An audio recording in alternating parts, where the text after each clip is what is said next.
নমস্কার বন্ধুরা, আজ এক ধাক্কায় হুড়মুড়িয়ে বেড়ে গেল আলুর দাম। উত্তরবঙ্গ থেকে শুরু করে দক্ষিণবঙ্গের প্রায় প্রত্যেকটি জেলাতেই আলুর দাম কিন্তু আজ রয়েছে ঊর্ধ্বমুখী। আজ পশ্চিমবঙ্গের কোথায় কোথায় আলুর দাম কত টাকা রয়েছে এবং 2025 সালে আলুর দাম কি আরও বাড়বে নাকি কমে যাবে, দাম বাড়ার ঠিক কতটা সম্ভাবনা রয়েছে, তো এই সমস্ত বিষয়বস্তুকে কেন্দ্র করে বড় বড় বিশেষজ্ঞ তথা ব্যবসায়ীরা কি কি তথ্য জানিয়ে দিয়েছেন, তাই কিন্তু আমি আজকে আপনাদেরকে জানিয়ে দেব এই ভিডিওটির মাধ্যমে। তো বন্ধুরা, ভিডিওটি পুরো দেখবেন এবং আমাদের ইউটিউব চ্যানেলটিকে সাবস্ক্রাইব করে চ্যানেলটির পাশে থাকবেন। তো চলুন এক নজরেই দেখে নেওয়া যাক। দক্ষিণবঙ্গের বিভিন্ন জায়গায় এবছর কিন্তু আলুর ফলন তুলনামূলকভাবে ভালোই রয়েছে, কিন্তু উত্তরবঙ্গের বিভিন্ন প্রান্তে আলুর ফলন কম লক্ষ্য করা যাচ্ছে।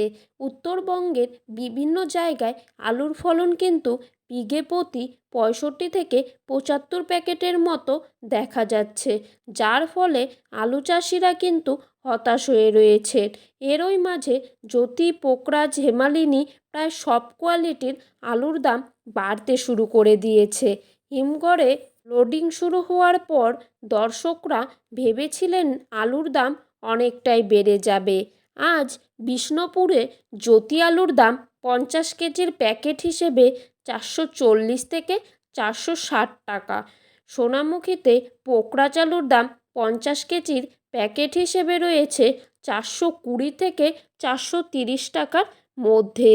বাঁকুড়া জেলার জয়রামবাটিতে পোকরাজ আলুর দাম কিন্তু আজ রয়েছে 400 থেকে 415 টাকার মধ্যে এবং রেডির দাম রয়েছে 460 টাকার। বর্ধমানের মশাগ্রামে পোকরাজ আলুর দাম কিন্তু আজকের দিনে দেখা যাচ্ছে 430 থেকে 450 টাকার মধ্যে। আজ রেডির দাম রয়েছে 470 টাকা। কুমরুলে আজ কলম্বো আলুর দাম কিন্তু রেডি হিসেবে রয়েছে 580 টাকা আর নর্মাল হিসেবে রয়েছে 540 টাকা। হুগলির তারকেশ্বরে জ্যোতি আলুর দাম কিন্তু আজ মাঠে চাষি ভাইদের জন্য রয়েছে 480 টাকা আর রেডির দাম রয়েছে 540 টাকা। তারকেশ্বরে কলম্বো আলুর দাম রয়েছে 590 টাকা আর রেডির দাম রয়েছে 640 টাকা। হাওড়ার উদয়নারায়ণপুরে সুপার 6 আলুর দাম আজকের দিনে দেখা যাচ্ছে 535 টাকা। বর্ধমানের মেমোরিতে পোকরা জেলার দাম কিন্তু আজ মাঠেই লক্ষ্য করা যাচ্ছে 390 টাকা। পশ্চিম মেদিনীপুর জেলার আমলাগোড়ায় পোকরাজ আলুর দাম কিন্তু 420 টাকা। কোচবিহারে আজ পোকরাজ আলুর দাম কিন্তু রয়েছে 420 টাকা। তো বন্ধুরা, এই ছিল আজকের আলুর আপডেট। এরকম আপডেট প্রতিনিয়ত পেতে হলে অবশ্যই চ্যানেলটির পাশে থাকবেন, চ্যানেলটিকে সাবস্ক্রাইব করে রাখবেন। ধন্যবাদ বন্ধুরা।